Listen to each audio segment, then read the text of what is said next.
Hey everybody, welcome back. Recording this actually after the daily. I made changes to the deck list right before, and right before I mean that when I reconnected in, about 2 seconds later we were in game one. So I did not get a chance to record this. This is the list that we're going to be playing though, or that I have played, and you guys will get a chance to see. A couple small changes. Lingering Souls is now in the main. As you can tell. It's kind of a different thing. I've had really good success with this out of the board. I really liked it, so I'm giving it a shot in the main, and you guys will get to find out exactly how things turn out with that. Um, this card has actually been pretty good, and I haven't actually pre this tournament, so that way I'm not giving all of my information. Is I'm just going to continue to talk, and I may or may not be including this tournament. So if you want to find out, you're going to have to finish watching.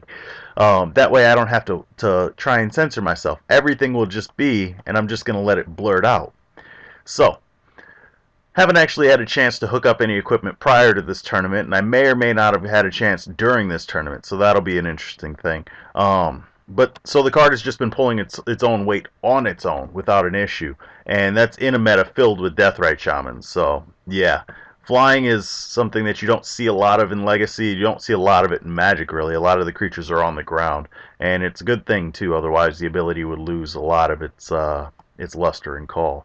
Let's pull. Nah, that was fine where it was. I don't even know why I touched it. Let's see. We cut the Stoneforge Mystic count down from 3 to 2, and also added the Jit back in. But that's because we put the top. Yep, that's right. Top is back, and it's basically there because I wanted 7 ways minimum in order to manipulate my library and be able to see what's going on. That being said, I still enjoy top, and I still think that Sword of Fire and Ice is a good card. I think that Fire and Ice is better than all of the other swords in this deck, whereas in Bant, I think that Sword of Body and Mind is actually the best sword. But that is my own opinion. Um, Moving in here a little bit further, we're down to 2 swords to Plowshare, so you guys can start gouging your eyes out now and writing your hate mail.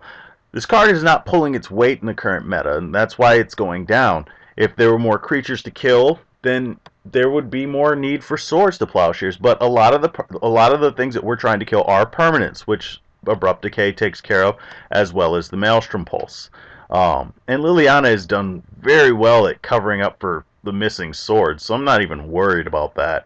One thing I'm actually thinking about doing is cutting down to 1 sword, adding a or down to 0 swords, adding another Deathrite Shaman, and adding a third Liliana to the main. Whereas you see, there's the one in the board. Um, but that being said, for right now, we're going to keep it as is. We did add the diamonds back in. That gave us the ability to kind of count on these as being turn 1 plays in every now and then situations. So we still do have turn 1 removal. It's just not as much as we typically had. And now there are some circumstances that were more than just must have white source. Um, so yeah, let's see. We're still with the 5 discard spells. Again, we're in a meta that is almost entirely spell based, and that's not an area that this deck technically operates very well in. But there are certain things we fight in multiple zones, but the stack is not one of them. All the other zones we are able to battle in, well, the stack and the exile zone, I guess those two. But the graveyard, the hand, the battlefield, even the library, we can fight in that one. So, I mean, we can fight in enough zones that we can deal with things. Um, but this one is our way to attack the stack. And that's our only way. Our hand disruption is the only way to attack the stack.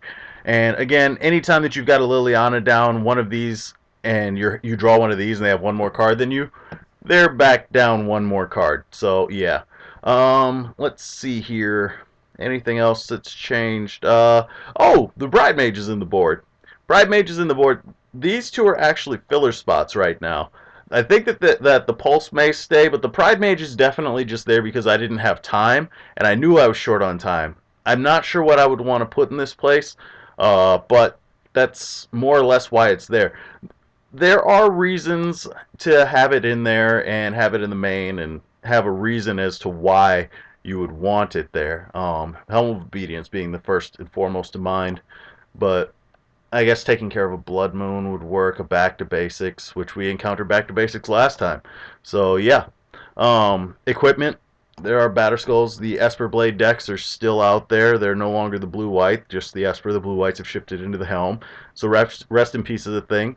Yeah.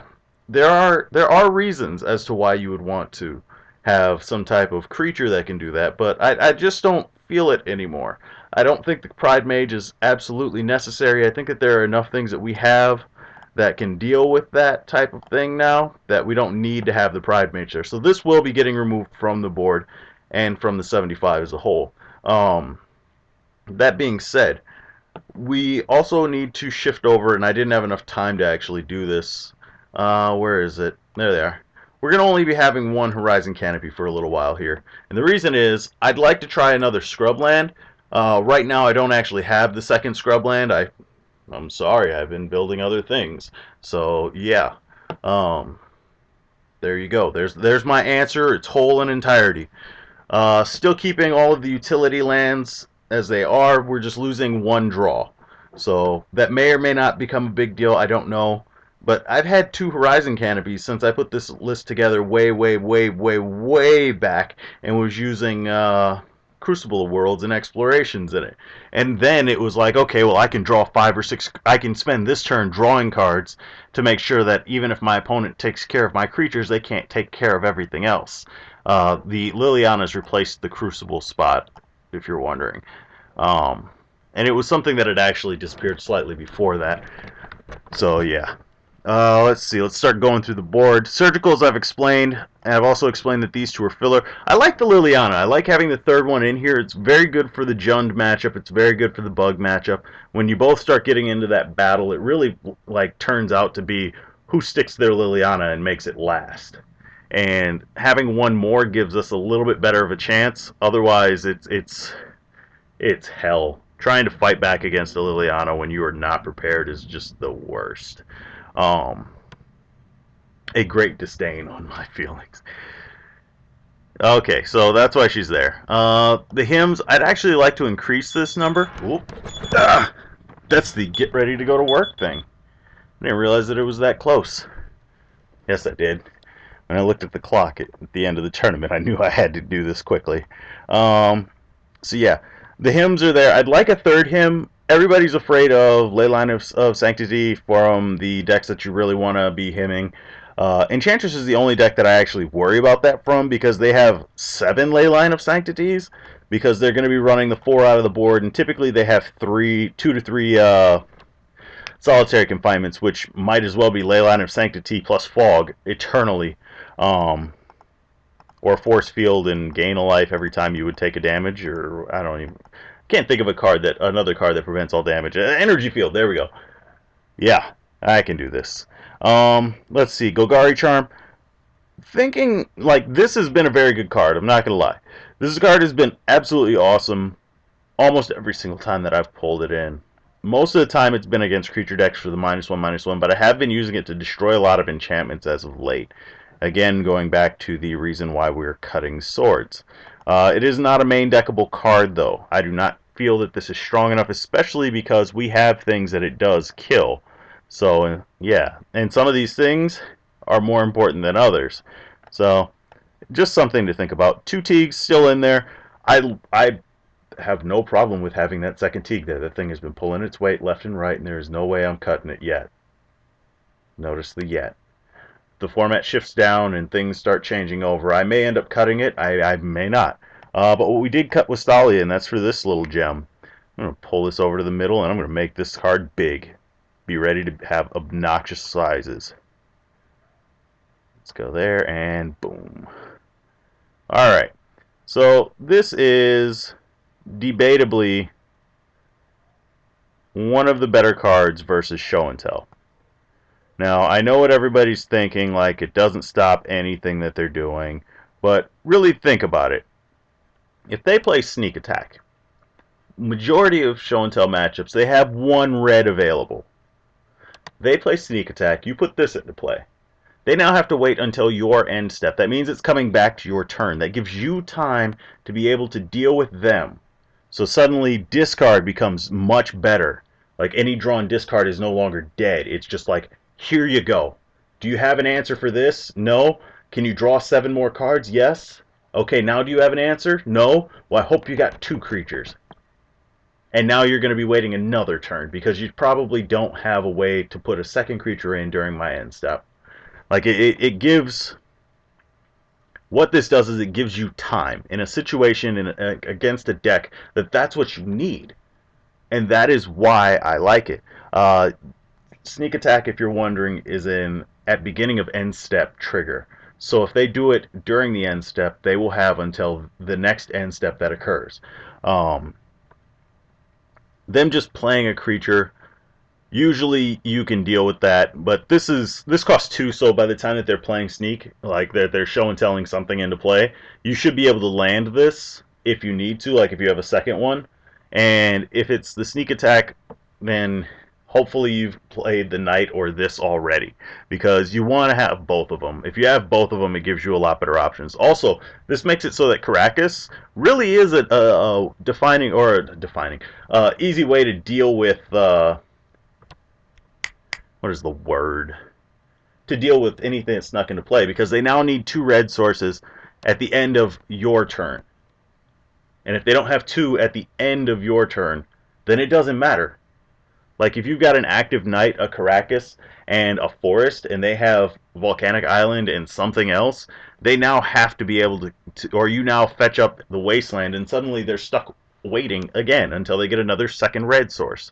So that's all that this is really intended to do, is to buy time. It's being used over Thalia, where Thalia had multiple other purposes, but this actually has those as well. Think, for example, Elves. Elves is a deck where it puts an elf into play, taps that elf for mana using another elf's ability. Well, what if they can't do that? Suddenly they can't combo off like they're used to. They can't sneak things into play and block. They can't basically generate as much mana as they want under the sun, and they're stuck playing a kind of waiting game. So it becomes helpful in that situation. Ant and Tess, where Thalia was great in the combo matchup. Suddenly, Petals have to be played turns before, which takes away from the storm count. LEDs have to be played before, which takes away from the storm count. I mean, you completely screw up people's math immediately once this touches the ground, provided they're not planning on going the all-spell route. So, why not? Let's see. The other part about this is that this ability, Extort, is actually kind of useful versus the control decks. So, like the Helm decks and whatnot, which the games can get rather long, having one of these down and just being able to ding at their life total every other moment, like Flashback Lingering Souls, ding you for 1. Play Lingering Souls, ding you for 1. I mean, you get the mana. You guys have seen the matches that I've had against them. You get the mana, and having more than 1 down means that clock, is going much faster. It actually had me to a point where I was considering going to shrink this down. We'll stop being obnoxious now. I was actually switching back to having 2 tops in 1 library, because 2 mana would mean they lose a life, and you put a top on top of your library. So you could basically, like, 2 mana fireball them.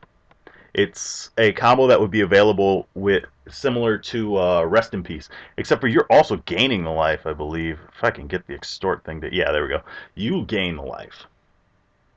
So it comes in and it becomes handy. It's also not terrible in the burn matchup, ironically, which Thalia pulled a lot of weight in that matchup. Because you can play a spell, ding them, gain some life, and every life you gain becomes an awesome thing. But it also makes it so that Goblin Guides can't attack you on turn 1. Hellspark Elementals are pointless and pretty much fodder for nothing. They sit in your hand. They create a situation where, where the few creatures that exist become much worse, because if you drop this on turn 1 and they go turn 1 Goblin Guide, your turn 2 spell could easily just be Goyf, and it's like they can't get rid of that. Imagine you're on like land, Mox Diamond, so there's a land in the yard. This. They go land, Goblin Guide. You go Duress. Take your instant or your enchantment, because that exists. Like, the problem is that for right now, until this gets proven in more than 1 tournament, more people are going to be skeptical on this card and not willing to try it because other cards already exist to do what this is supposed to. But this is available in a lot of different matchups. I mean, even in the Helm matchup, where not only does the Extort ability take care of that, but Helm actually has a tap requirement. So that's an entire turn that you get to blow it up. Or the Rip, the Rest in Peace, that is. And seeing as there in that matchup will be 7 ways to do that, I think that works out pretty well. And if your Liliana's at 6, that's 1 more or 2 more, because you just split those 2 up into different groups, and you send majority of, you put all the white sources over with the Helm, and you put all the other lands over with the Rip, and you just tell them to make a choice. I mean, why not? What are they gonna do? Die? I thought so. So yeah, I don't know what else to say to that. Uh, yeah, this is where we're going. This is where we're at. And I've got to leave to work, so I'm going to let you all go. Have a good day. Hope you guys enjoy. Bye-bye.